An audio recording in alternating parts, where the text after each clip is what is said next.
నమస్తే, welcome to Suman TV. నేను మీ విష్ణు. ప్రస్తుతంతో పాటు ప్రముఖ స్టాక్ మార్కెట్ అనలిస్ట్ సుందర రెడ్డి గారు ఉన్నారు. వారితో మాట్లాడదాం. సార్ నమస్తే సార్. నమస్తే సార్.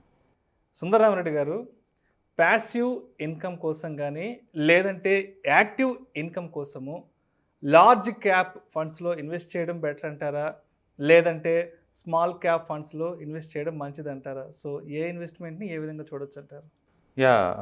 ఇండియా సంబంధించే వరకు స్మాల్ క్యాపే బెస్ట్ అండి. ఓకే. చాలామంది safety and blue chip companies ఇలా రకరకాల పేర్లతో పిలుస్తారు కానీ బట్ లాంగ్ టర్మ్ పాయింట్ ఆఫ్లో మాత్రం ఇండియా వరకు స్మాల్ క్యాప్సే బాగుంటాయి. స్మాలే బెటర్. ఇండియాలో ఇప్పటి వరకు అయితే 10 years అవుతుందండి ఆల్మోస్ట్ ఇండెక్స్లు డెవలప్ చేసేసి S&P వాళ్ళు. అండ్ స్మాల్ క్యాప్ 250 కానీ, లేకపోతే మిడ్ క్యాప్ 150 కానీ, లేకపోతే నిఫ్టీ కానీ, నెక్స్ట్ 50 కానీ, ఈ ఇండెక్స్లు మొత్తం డిజైన్ చేసి ఇప్పుడు మోర్ దెన్ 10 years అవుతుంది. అందులో నువ్వు మా హిస్టారికల్ డేటా కనుక చూసుకుంటే అన్నిటికంటే బాగా తక్కువ వచ్చింది నిఫ్టీ అనండి. అన్నిటికంటే నిఫ్టీ తక్కువ వస్తుంది. అండ్ నిఫ్టీ స్మాల్ క్యాప్ 250 కూడా ఎక్కువ వచ్చింది యాక్చువల్గా. మిడ్ క్యాప్ అన్నిటికంటే సూపర్గా ఇచ్చిందండి. Almost 17%. Index it self is moving more than 17%. అంటే మనం ఆ ఇండెక్స్ని కొని మర్చిపోతేనే మనకి 17% వస్తుంది ప్యాసివ్ ఇన్కమ్ లాగా.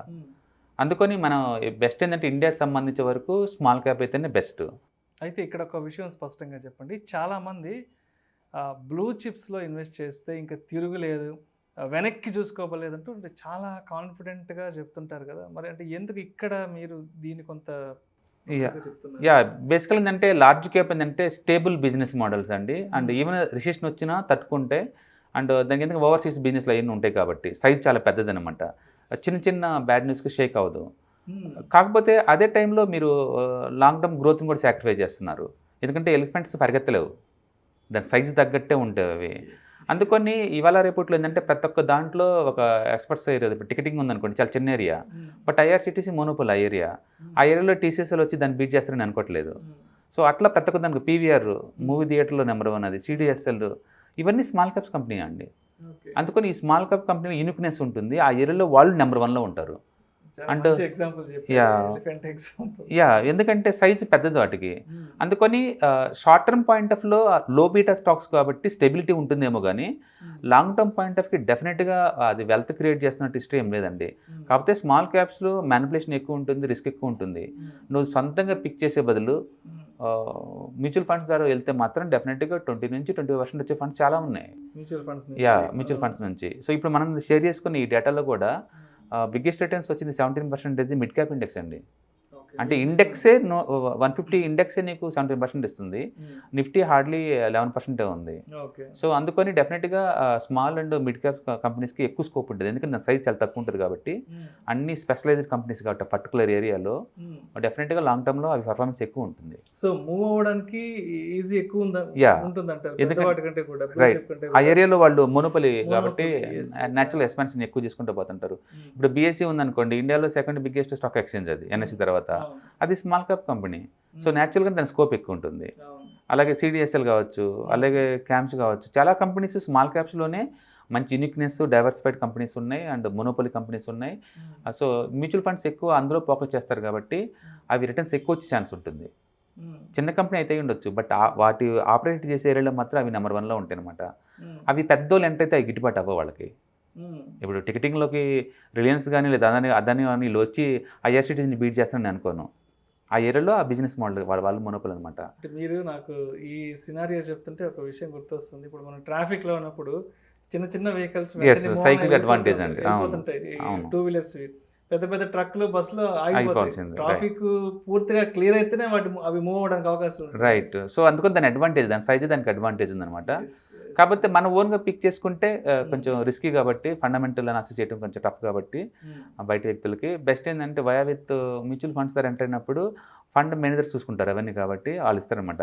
మీరు బాగా అబ్జర్వ్ చేస్తే వర్స్ట్ కేటగిరీ స్మాల్ క్యాప్ కేటగిరీలో వర్స్ట్ కేటగిరీ కూడా బెస్ట్ బ్లూ చిప్ కంపెనీని బీట్ చేస్తున్నాయి ఫండ్స్ రిటర్న్స్లో. బ్లూ చిప్ కంపెనీ బీట్ చేస్తుంది. ఎస్ బెస్ట్ రిటర్న్స్ కూడా బీట్ చేసేంత కెపాసిటీ ఉంటుంది. ఎందుకంటే small cap it self is the beauty అనమాట ఇండియాలో.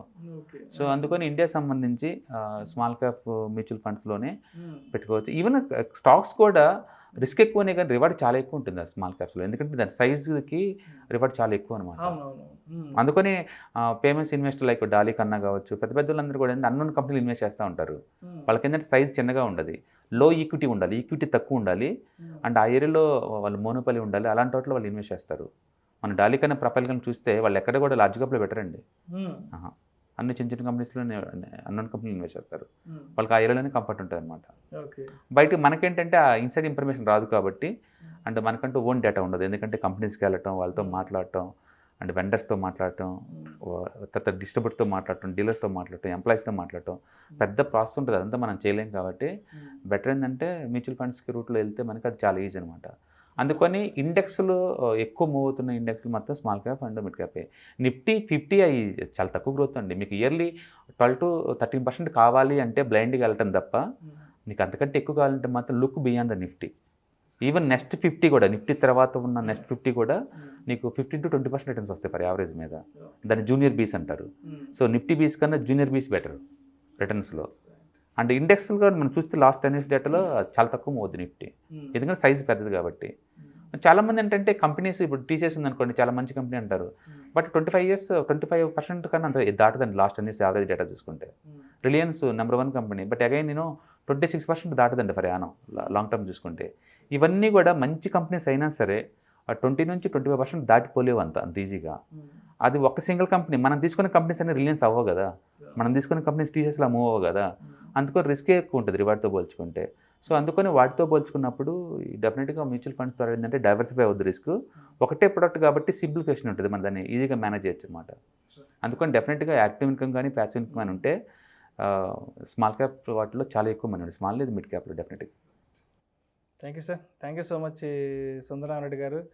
ప్యాసివ్ ఇన్కమ్ కోసం కానీ లేదంటే యాక్టివ్ ఇన్కమ్ కోసం చూసేవాళ్ళు ఎలాంటి ఫండ్, అంటే ఏ సైజు ఫండ్ ఉన్న ఇన్వెస్ట్మెంట్ చేస్తే బాగుంటుందనే అంశం గురించి ప్రేక్షకులకు చాలా క్రిస్టల్ క్లియర్గా తెలియజేశారు. Thank you so much sir. Thank you sir.